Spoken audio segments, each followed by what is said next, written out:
Pada Kamis, 4 April tahun 2024, di rumah Bapak Trigunawan SHMH, Kepala Dinas, diselenggarakan acara buka bersama dengan Kepala Sekolah SMP di Purbalingga. Acara tersebut dimulai dengan berbuka puasa bersama, dilanjutkan dengan sholat maghrib dan tarawih secara bersama-sama. Suasana penuh kehangatan terasa sepanjang acara, di mana para peserta saling bertukar cerita dan pengalaman. Banyak perbincangan mengenai berbagai permasalahan dan kemajuan dalam dunia pendidikan di Purbalingga turut menjadi pembahasan penting dalam acara tersebut. Assalamualaikum warahmatullahi wabarakatuh. Sugeng sonten semuanya, teman-teman semuanya. Hari ini kita mengadakan buka bersama ini dengan pengurus MKKS SMP Kabupaten Purbalingga yang kebetulan hadir. Hari kegiatan ini merupakan kegiatan ya untuk keakraban saja, untuk keakraban kita antara Dinas Pendidikan dengan teman-teman MKKS, dengan dengan membangun keakraban, persaudaraan, nanti akan meningkatkan kinerja kita bareng-bareng. Dan kegiatan ini setelah buka bersama nanti akan dilanjutkan sholat maghrib bersama dan dilanjutkan taraweh bersama. Nanti juga pelaku-pelakunya adalah teman-teman kita semua, teman-teman kepala sekolah. Dan ini tadi malah sudah disampaikan oleh Pak Azan, katanya puasanya ditambah lagi kalau buka bersamanya seperti ini itu. Ini ada penambahan itu, ini harapan dari teman-teman. Ya semoga jalinan kebersamaan, keakraban ini akan terjalin dengan baik dalam rangka bagaimana meningkatkan kinerja kita semuanya dan meningkatkan ukhuwah Islamiyah kita semuanya. Terima kasih. Assalamualaikum warahmatullahi wabarakatuh.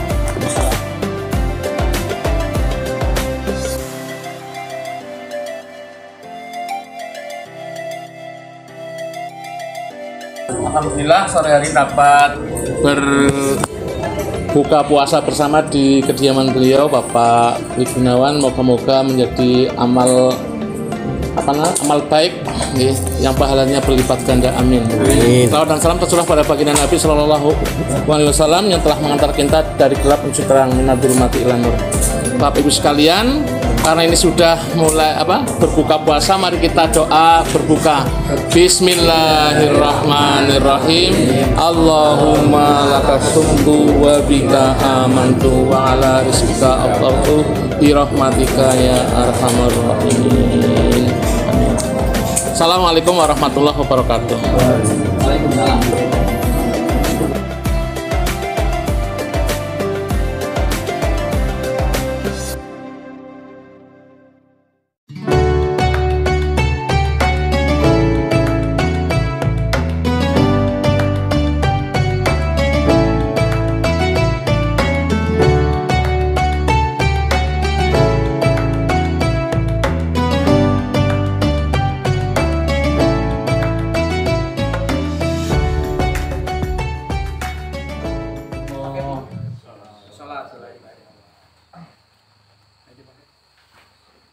Allahu Akbar. Bismillahirrahmanirrahim. Alhamdulillahirabbil alamin arrahmanir rahim maliki yaumiddin. Iyyaka na'budu wa iyyaka nasta'in. Ihdinas siratal mustaqim, siratal ladzina an'amta 'alaihim ghairil maghdubi 'alaihim waladdallin. Amin. Bismillahirrahmanirrahim. Alhaakumut takasur hatta zurtumul maqabir, kalla sawfa ta'lamuna thumma kalla sawfa ta'lamun, kalla law ta'lamuna 'ilmal yaqin la tarawunnal jahim thumma la tarawunnaha 'ainal yaqin thumma la tus'alunna yawma idzin 'anil na'im. Allahu Akbar. Sami Allah. Allahu Akbar. Allahu Akbar. Allahu Akbar.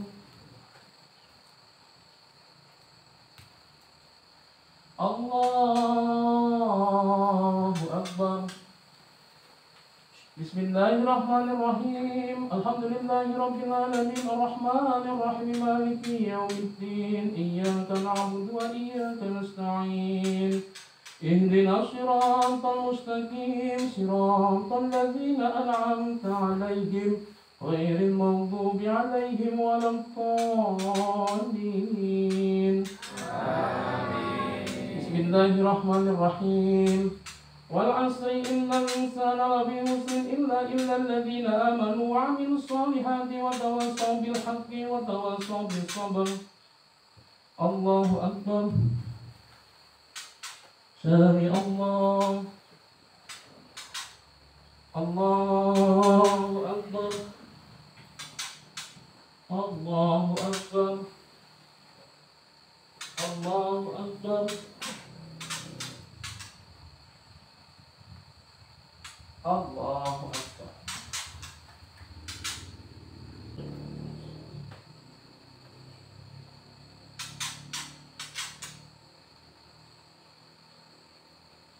السلام عليكم ورحمة الله. السلام عليكم ورحمة الله. Para Bapak Ibu Kepala SMP yang hadir pada kesempatan malam hari ini, alhamdulillahirabbil alamin, kita masih diberi kekuatan, kesempatan dan kesehatan sehingga dalam menika kita semua saged menunaikan sholat Isya dengan berjamaah, dilanjutkan nanti sholat tarawih dan witir. Mugi-mugi Allah Subhanahu wa taala tansah memberikan kita ridhonya dalam setiap aktivitas kita. Amin. Amin ya rabbal alamin. Salat salam konjuk dumateng junjungan kita Nabi Agung Muhammad sallallahu alaihi wasallam yang telah mengantarkan kita semuanya dari kegelapan moral, kegelapan intelektual menuju zaman yang tercerahkan, berperadaban dan berilmu pengetahuan minatul mati ilan. Bapak Ibu yang saya hormati, kita sudah masuki malam ke-25. Wis akeh.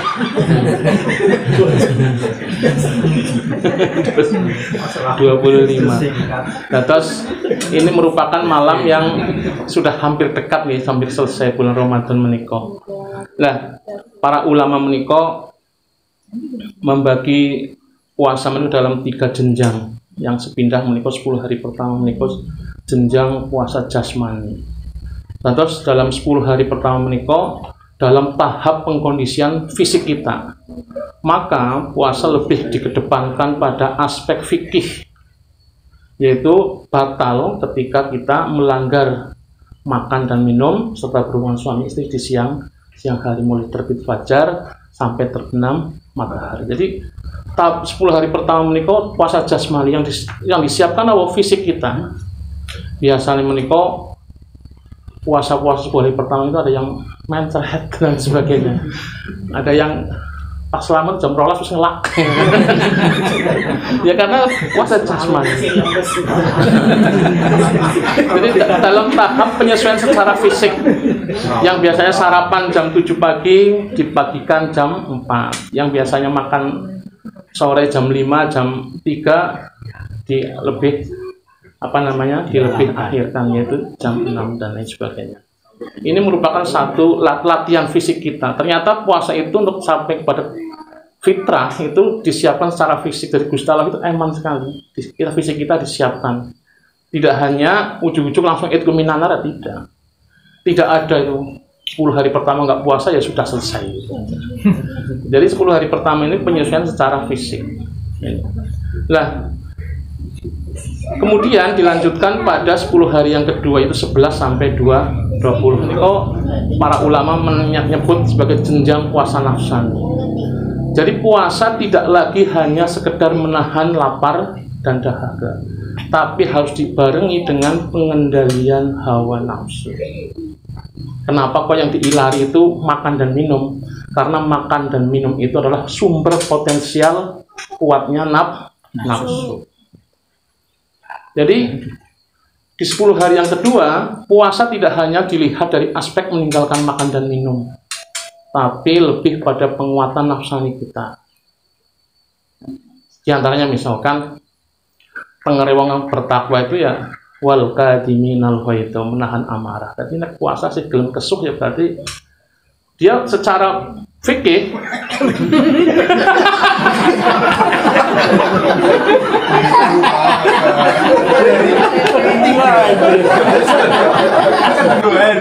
jadi mungkin fikih puasa kita tidak batal, tapi tidak berpahala. Jadi puasa di 10 hari yang kedua tidak hanya dari aspek fikih saja yang dilihat, tapi bagaimana ada penguatan di unsur yang lain, pengendalian di unsur yang lain, yaitu pengendalian nafsani, ya, nafsu kita. Bagaimana kita melakukan satu penguatan dalam satu hadis itu, man shoma ramadhana imanan wahtisaban ghufirallahu ma taqaddama min dzambi. Jadi barang siapa berpuasa penuh iman, didasari dengan rasa keimanan, yakin akan adanya Allah Subhanahu wa taala, dibarengi dengan ikhtisab. Ikhtisab ini nopong bahasa kita koreksi diri, self examination itu kalau bahasa orang barat itu kita akan diampuni dosanya. Tapi kalau kita melakukan puasa tidak penuh dengan ikhtisab, koreksi diri yang kuat, perenungan, kalau bahasa kurikulum merdeka refleksi, Pak. Refleksi, maka tidak akan diampuni dosanya. Refleksi ini menjadi bagian dari penyempurnaan puasa kita. Salah satunya tadi itu, yang tadinya nafsani kita harus kita kendalikan betul, ya. Yang kumpul-kumpul kita kadang ngerasani orang lain, ya besok tidak. Itu di 10 hari yang kedua harus tidak ada itu. Kemudian yang ketiga ini kita masuk jenjang puasa ruhani. Jadi tahapan puasa ruhani itu tahapan yang tidak ujuk-ujuk, butuh persiapan. Sehingga nanti kita moga-moga nih, ini masih ada beberapa hari lagi, moga-moga kita ketemu dengan Lailatul Qadar. Amin. Amin. Lailatul Qadar dalam satu riwayat menika, hadis lengkapnya sih tidak saya saya mengutip saja apa yang pernah ditulis oleh Nur Khalis Majid menika, pilih dalam satu forum di malam ganjil bulan Ramadan itu para sahabat berkumpul di masjid biasa iktikaf begitu. Kemudian Rasulullah itu ngendikan dengan para sahabat, nanti malam akan ada hujan lebat begitu. Ya, kalian pulang saja. Nah, di sepertiga malam terakhir menika para sahabat kembali lagi ke masjid. Dan ketika kembali lagi ke masjid, para sahabat itu melihat Rasulullah sedang sujud di situ, berepotan antara air dan lumpur. Kenapa kalau belepotan air dengan lumpur? Karena masjidnya Rasulullah itu tidak beratap seperti ini, galvalum ini tidak. Gitarnya adalah tanah. Nah, artinya apa? Lailatul Qadar itu kalau kita mau mencermati bahwa ibadah yang didasarkan pada satu kesadaran bahwa kita tahu asal kejadian dan mau kemana kita akan pulang, itulah ibadah yang berpahala 1000 bulan. Jadi ibadah kita ibadah yang penuh kesadaran, bukan mabok ibadah. Kan kadang ada orang yang mabok ibadah bengkak-bengkok bawang, tapi kalau tangganya orang peduli, orang peduli. Karena apa? Sholat kita itu harus, ibadah kita harus punya dua dimensi yang sama, seimbang, itu hablum minallah dan hablum minannas. Itu dibuktikan dengan yang namanya ibadah sholat. Sholat menika ibadah yang diawali dengan takbiratul ihram, takbir yang mengharamkan segala perbuatan kecuali sowan komunikasi dengan Allah Subhanahu wa ta'ala. Orang yang lingap, orang yang lingkup, pokoknya fokus pada Gusti Allah. Kita harus membina hubungan baik dengan Allah Subhanahu wa ta'ala. Kita harus berkomunikasi secara vertikal dengan baik. Namun, sholat itu diakhiri dengan salam yang disimbolkan dengan tengok kanan dan tengok kiri. Itu artinya apa? Kita harus punya kepedulian sosial yang baik. Nak rajin sholat ya kudu rajin RT-an, RW-an, MKKS-an, paman-paman kumpulan gitu. Wis sholat ora tahu, MKKS-an ora tahu, RT-an itu nggak bisa. Jadi ibadah ini harus punya dua dimensi itu, vertikal dan horizontal, hablum minallah dan hablum minannas. Karena apa? Karena kita ini punya dua hubungan itu yang harus kita jalankan. Tidak bisa salah satu kita tinggalkan. Kalau ada ibadah yang meninggalkan salah satu itu, maka itu tidak sempurna ibadah kita. Maka puasa Ramadan ini targetnya adalah takwa. Kenapa harus takwa? Takwa ini kan satu kesadaran akan kehadirannya Allah Subhanahu wa ta'ala. Kalau kita hidup kita, kalau kita sadar bahwa Allah itu waskat, pengawasan melekat pada kita. Karena apa? Karena konon kalau dalam riwayat para sunan itu Allah itu dekat dengan apa? Urat rahmati kita. Itu dalam satu ayat itu, wa huwa ma'akum aina ma kuntum wallahu bima ta'maluna basir. Dia Allah itu bersamamu dimanapun kamu berada dan Allah melihat apa yang kamu kerjakan. Jadi kalau kita hidup dibimbing dengan takwa, kita sadar akan kehadiran Tuhan, maka kita akan terbimbing berperilaku yang baik atau sering disebut sebagai akhlakul karimah.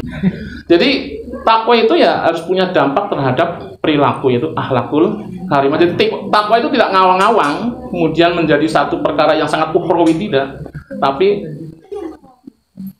duniawi, kelihatan dalam pola sikap dan pola laku takwa. Kalau di surat Al-Imran tadi sudah saya sampaikan, alladzina yunfikuna fis-sarra'i wad-dharra. Orang yang bertakwa itu ya orang yang bersedekah baik di waktu lapang maupun di waktu sempit. Meskipun orang di THR ya tetap taruh tanggalnya bagi begitu. Kemudian yang kedua itu wal kadhiminal ghaidha, orang yang mampu menahan amarah. Kemudian yang ketiga wal afina aninas, orang yang mau memaafkan kesalahan orang lain. Jadi memaafkan itu perkara yang agak susah, Pak. Kadang mau orang mampu, kadang mampu orang mau. Harus mau dan mampu. Kemudian yang keempat itu wallahu yuhibbul muhsinin. Allah itu mencintai orang-orang yang berbuat kebaikan. Lah di 10 hari yang ketiga menikah, jenjang puasa rohani, persiapan-persiapan itu sudah dilakukan.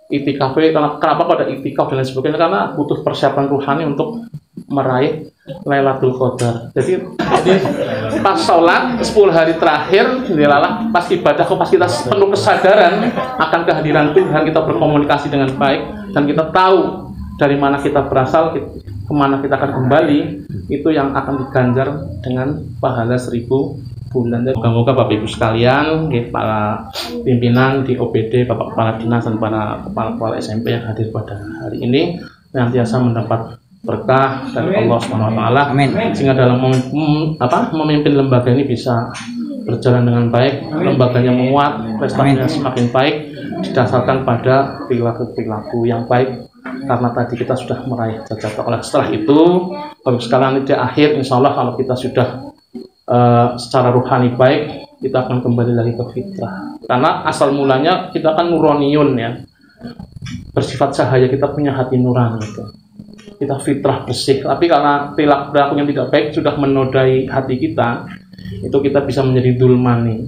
Nah, kita setelah dulmani 11 bulan kita bersihkan lagi supaya nuraniun lagi, sehingga kita bersih di akhir bulan Ramadan. Usianya bisa sekep. Kalau selawe kan istilah Jawa ini tambah sedikit, selawe itu seneng lanang wedok. Jadi wis mangsane bojo nek umur selawe kae. Selawe seneng lanang wedok. Wis mangsane bojo. Nek sekep seneng ketuan. Seneng kuplukan, wong sing seneng kuplukan wong bijaksana kudune. Wis umur 50 munggah kudune bijaksana. Kemudian swidak sekedap mali tindak gitu ya. Siap-siap menghadap Allah Subhanahu wa Ta'ala. Jadi monggo Bapak Ibu sekalian, di bulan Ramadan yang 10 hari yang terakhir ini kita kuatkan secara rohani kita yang sudah dipersiapkan di jasmani dan nafsani kita. Moga-moga di akhir bulan Ramadan ini kita kembali kepada fitrah kita, manusia yang bersih, yang nanti akan mendapat ampunan dari Allah Subhanahu wa Ta'ala. Amin. Amin. Amin ya Rabbal Amin. Mungkin kita semuanya langsung mendapat ridho dari Allah Subhanahu wa Ta'ala. Amin. Amin ya Rabbal Alamin. Afaminkum. Assalamualaikum warahmatullahi wabarakatuh. Waalaikumsalam.